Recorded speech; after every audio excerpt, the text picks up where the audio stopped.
Salut à tous, j'espère que vous vous portez au mieux. Moi, c'est la forme et je dis Dieu merci pour cela, pour cette troisième vidéo consacrée au village souterrain d'Agongwento à Boïkon. Nous allons aujourd'hui visiter la salle d'exposition où sont installés les vestiges retrouvés pendant les fouilles de 1998.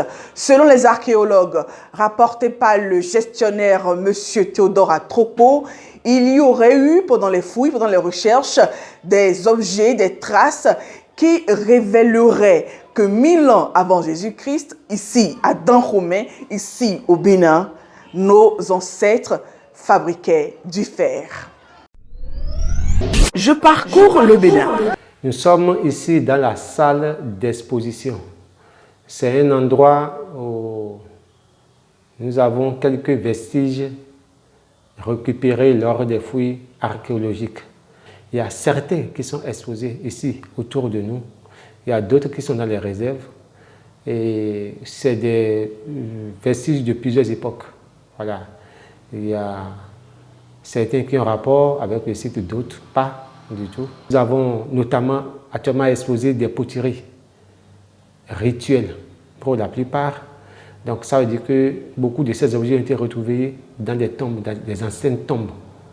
Donc qu'on appelle lits, parce qu'entre-temps, par rapport à qui tu es et de ce que tu fais, donc par rapport à ton secteur d'activité ou bien ton rang social, tu es enterré différemment.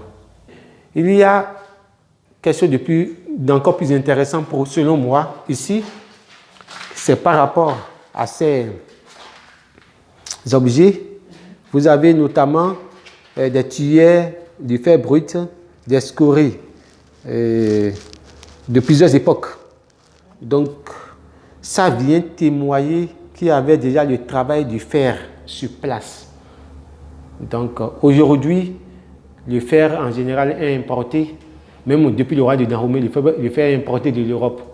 Ce qui amenait certaines langues à dire que la technique d'essai de fouilles du sol, bon, qu'on n'en avait pas ici. Mais lors des fouilles, notamment en 2011, on a découvert des scories qui datent de plus de 1000 ans avant Jésus-Christ.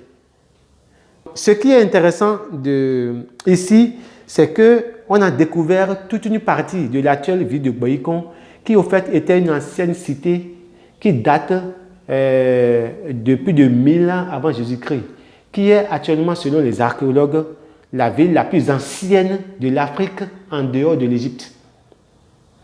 Et cette cité était spécialisée dans la fabrication du fer, parce qu'on a retrouvé des lances, des objets métalliques d'une technique inouïe, plus de 1000 ans avant Jésus-Christ.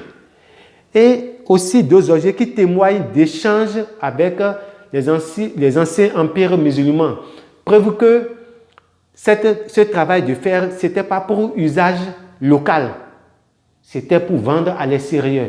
Donc les grands empires musulmans venaient se ravitailler en fer au sud du Bénin actuel.